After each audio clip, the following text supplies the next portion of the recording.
Assalamualaikum warahmatullahi wabarakatuh.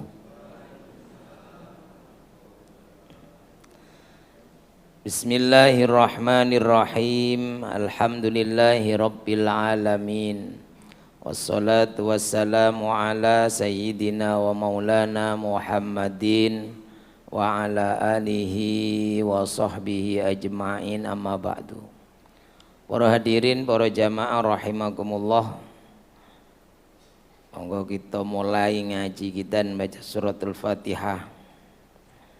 Untuk kedua orang tua kita, guru-guru kita, semoga Allah memudahkan semua urusan kita, mengijabah doa-doa kita yang baik, dimudahkan semua urusan kita, urusan dunia hatal akhirah, amin ya rabbal alamin.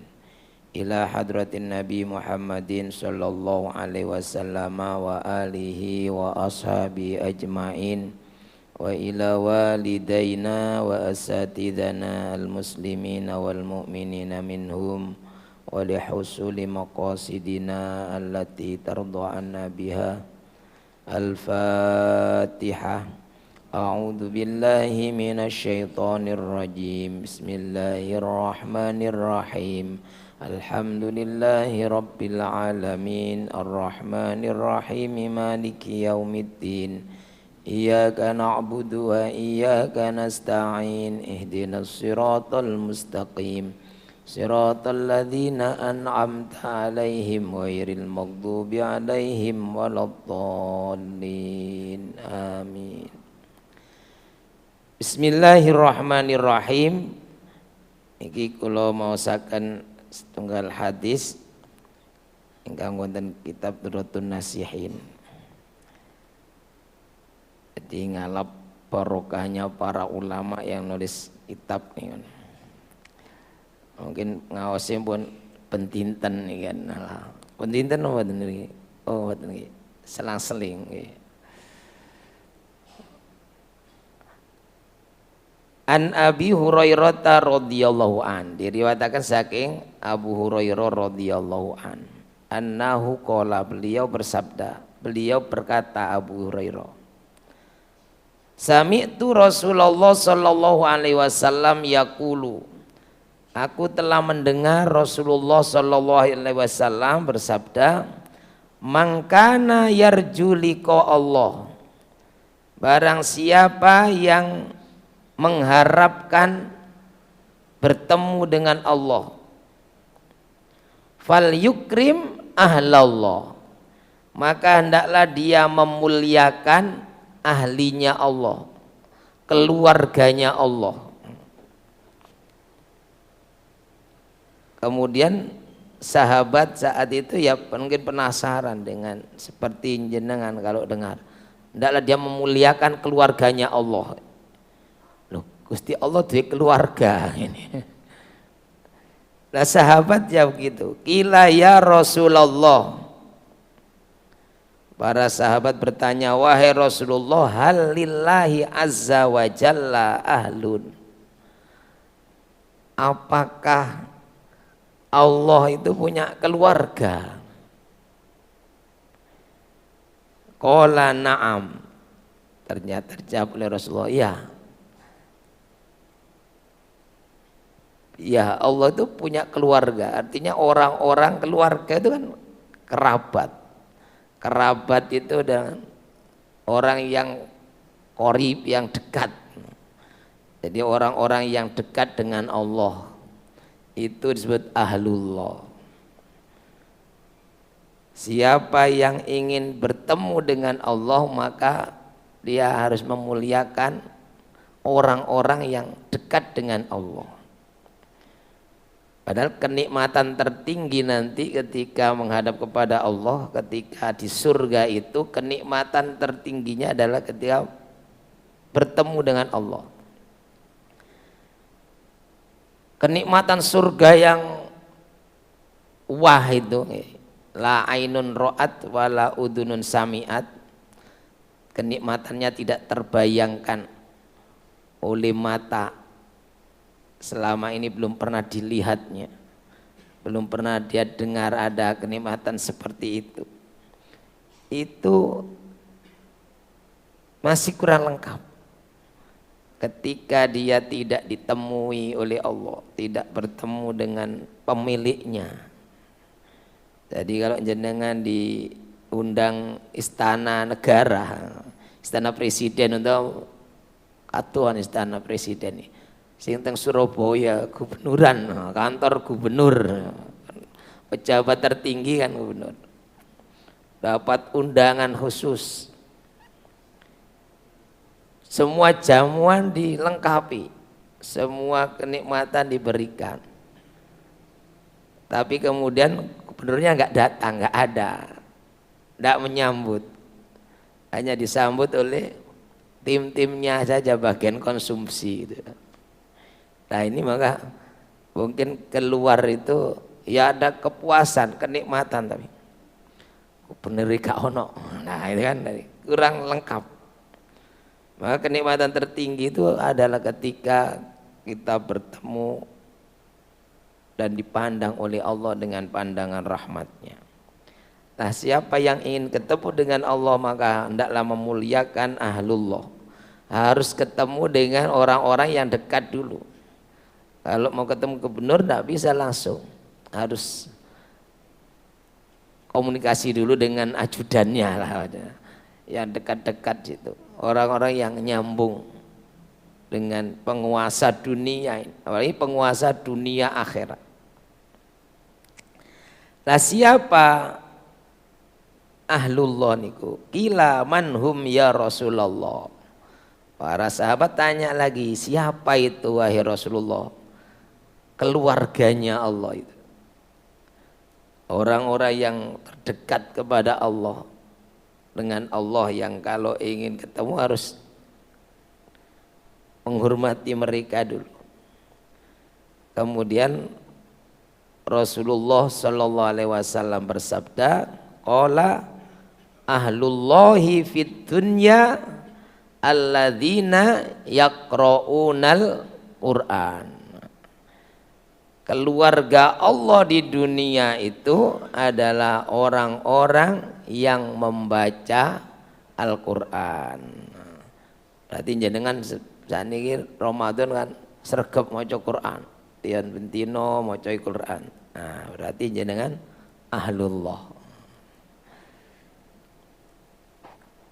Makanya kalau habis baca Quran berdoa, meminta kepada Allah itu di antara penghantar doa makbul itu kan bacaan Al-Quran. Diawali baca Quran. Makanya setiap mau berdoa kita biasanya mulai dengan Al-Fatihah, Al-Ikhlas 3 kali misalnya. Ala ingatlah, ketahuilah, man akramahum faqad akramahullah. Siapa saja yang memuliakan mereka, faqad akramahullah, maka sungguh dia telah memuliakan Allah. Siapa yang memuliakan ahlullah tadi, maka berarti dia telah memuliakan Allah. Wa a'tahul jannata, dan Allah akan memberikan kepadanya, kepada orang yang memuliakan ahlullah tadi, dengan surga. Wa man ahanahum faqad ahanahullah. Siapa yang merendahkan, menghinakan orang yang kategori tadi ahlullah, maka Allah akan menghinakannya, merendahkannya. Wa adkhalahun nar, dan Allah akan memasukkannya dia ke dalam neraka. Na'udzubillahi min dzalik. Jadi ini keutamaan membaca Quran. Tidak hanya di bulan Ramadan saja. Memang bulan Ramadan adalah bulan turunnya Al-Quran. Dan memang Rasulullah ini kalau Ramadan itu ya tadarus dengan malaikat Jibril. Jadi setiap tahun sekali itu Rasulullah ditasheh, ya. Jadi ditasheh Qurannya oleh malaikat Jibril. Makanya kemudian kita biasanya baca Quran, tadarus, saling menyimak. Dan Quran itu ibadah yang paling terbaik dari umatnya Rasulullah adalah membaca Quran. Khairu ibadati ummati qiraatul Quran. Sebaik-baik ibadah umatku adalah membaca Quran. Bahkan dalam hadis yang lain, siapa yang ingin komunikasi dengan Allah, ingin bercakap-cakap dengan Allah, bacalah Quran, karena ini kalamullah. Kalau kita ingin mengadu kepada Allah ya sholat. Tapi kalau ingin komunikasi dengan Allah, baca Quran. Karena itu mudah-mudahan ini sudah tidak ada yang tidak bisa baca Quran. Kalau ada yang sampai sekarang belum bisa, terus ningali huruf niki kok wis ngempel-ngempel, menghafal Quran. Sebisanya, jangan sampai kita menghadap kepada Allah tidak ada satu surat, satu ayat pun yang nempel di tubuh kita, di dalam diri kita. Lek ngapalakan masih buat ningali kan sakit. Nggih mboten sepanjang-panjang, semampunya. Jadi kenapa? Karena orang ini yang baca, keutamaan orang yang baca seperti bagaimana yang hafal. Ini yang baca saja sudah kategori ini ring 1, orang terdekat dengan Allah. Nah, bagaimana yang hafal?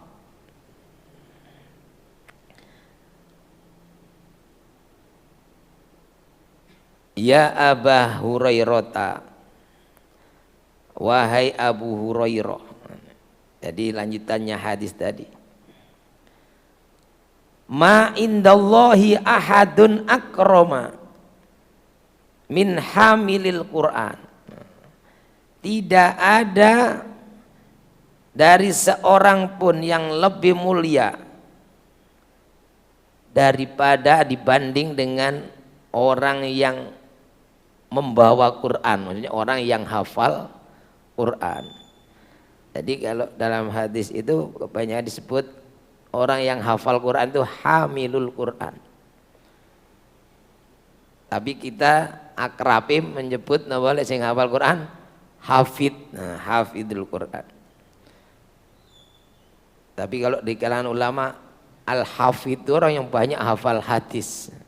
Al-Hafid Ibnu Hajar Al-Asqalani misalnya. Jadi gelarnya yang banyak menghafal hadis itu justru Al-Hafid. Kalau orang yang hafal Quran, hamilul Quran. Lah ini orang-orang yang ahli baca Quran tadi itu sudah ahlullah. Lah dari yang ahlullah ini ada yang paling mulia lagi, yaitu orang yang hamilul Quran. Orang yang hamil itu kan bawa kemana-mana, bawa Quran karena otaknya ini isinya Quran. Orang yang hafal Quran. Ala wa inna hamilal Quran indallahi. Ala wa inna hamilal Quran. Ketahuilah bahwa sesungguhnya orang yang hafal Quran indallahi di sisi Allah itu akramu min kulli ahadin. Dia lebih mulia dari setiap orang, dari semua orang. Ilal anbiya, kecuali nabi. Nah, jadi dari yang dekat-dekat dengan Allah itu ada yang lebih ini lagi apa? Lebih mulia lagi, yaitu para penghafal Quran. Hanya satu level di bawahnya para nabi. Jadi tidak ada yang lebih mulia dari para hamilul Quran itu illal anbiya, kecuali para nabi. Ini tentang keutamaan yang hafal Quran. Lah untungnya hadis ini tidak menyebutkan semua Al-Quran kan. Mudah-mudahan jenengan sing hafal kulhu termasuklah. Kita yang hafal Yasin ini sudah termasuk ini masuk penghafal Quran ya, bawa Quran. Yasin. Nah, maka bersyukur yang sering untuk yasinan, hafal. Mudah-mudahan kita ini nanti masuk kelompoknya, kloternya hamil Quran. Karena orang nanti juga begitu, ada makomnya di sisi Allah itu. Surga itu juga begitu, kompleknya sendiri-sendiri. Nah, doa kita itu kan, kita ini nanti mintanya itu dikumpulkan di perumahan surga itu, komplek paling elit, para ambia, para syuhada. Itu kan doa kita kalau habis tarawih apa? Ma'alladzina itu kan ada wa ilal jannati dakhilin, ya Allah masukkan kami ke dalam surga. Setelah panjang itu kan surganya kita sudah pilih-pilih itu. Ma'alladzina an'amta alaihim minan nabiyyin wasiddiqin wasyuhada'i wassalihin wa hasuna ulaika rafiqa, yaitu yang dikumpulkan bersama para anbiya, para nabi, para rasul, para syuhada, orang-orang yang soleh-soleh. Nah ini itu perumahannya di surga paling elit. Nah kita doanya itu. Nah diantaranya torikonya tadi yaitu dengan jadi ahli Quran. Jadi banyak kesempatan yang bisa baca, kita istiqomahkan baca Quran. Kalau sing sampun saged maca Quran, ini Ramadan ini kok belum hatam sama sekali, ini masih ada beberapa hari dikebut. Kalau enggak dilanjutkan nanti kita niatkan ini istiqomahkan baca Quran setatnya Ramadan ini. Jadi ini keutamaan orang-orang yang hafal Quran. Nah, itu mudah-mudahan kita termasuk. Kenapa? Karena jenengan banyak yang hafal itu. Paling boten dari alhaqumut takasur sampai Anas. Nah, hafal kula niki. Imame bendino kan bacanya itu jadi hafal.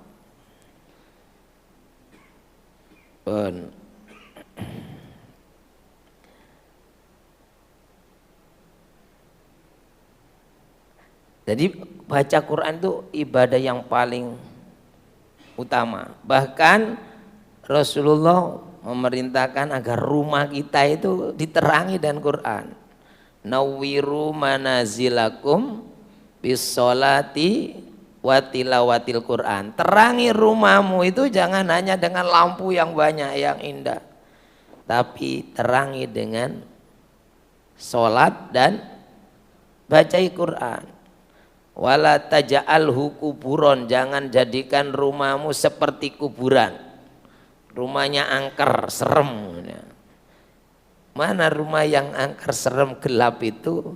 Rumah yang tidak pernah ditempati baca Quran.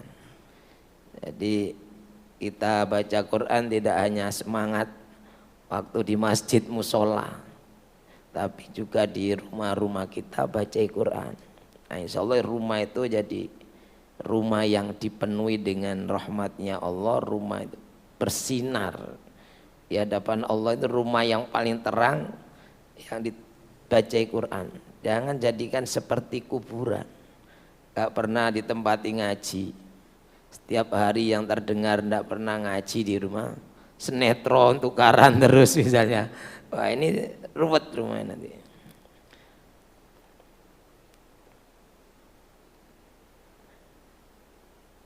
Bahkan nanti itu diumumkan nanti. Idza kana yaumul qiyamati yaqulullahu azza wa jalla ya Jibril. Nanti pada hari kiamat Allah itu menyuruh malaikat Jibril, ya Jibril, nadi fil mahsyar ala man kana yaqra'ul Qur'an falyakum. Jadi pada hari-hari menghadapi checkpoint akhirat itu. Jadi akhirat itu banyak ini, Pak. Sebelum masuk surga itu harus dicek berkas-berkasnya dulu. Nah, jangan mau berangkat perjalanan ke luar negeri haji umroh atau mau memasuki apa banyak checkpointnya itu. Ada giliran-giliran datanya itu dibaca. Nah, malaikat Jibril diperintahkan oleh Allah. Ini jadi prioritas pengumuman.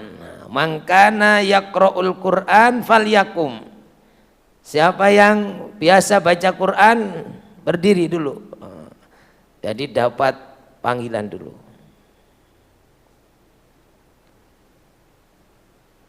Kemudian panggil lagi, malaikat manggil lagi sampai 3 kali.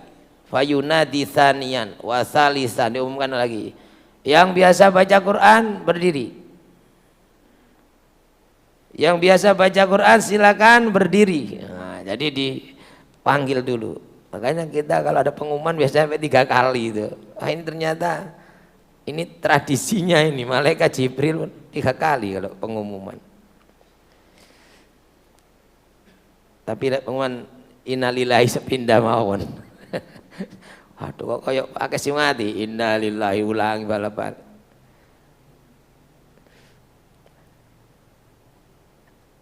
Kemudian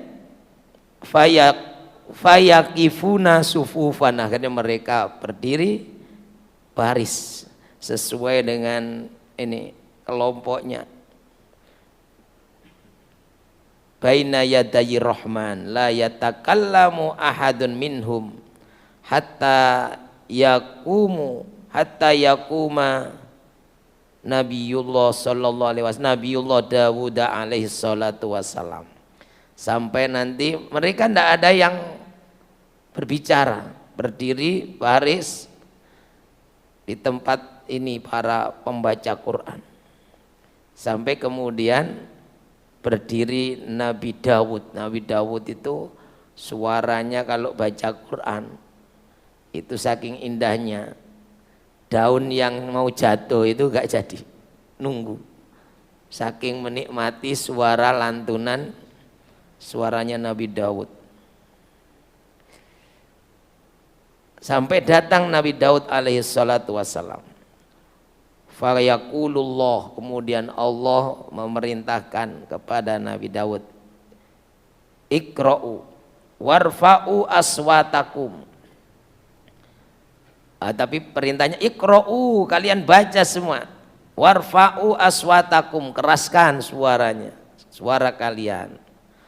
Fayaqra'u kullu wahidin minhum. Kemudian mereka setiap orang membaca Al-Quran. Jadi ini menggambarkan satu keutamaan orang-orang yang baca Quran. Bahkan ada kisah itu, Imam Ahmad bin Hambal itu orang yang sering ketemu dengan Allah. Jadi beliau wali Allah, beliau seorang ulama madhab, ahli hadis, beliau ahli Quran. Jadi kalau ada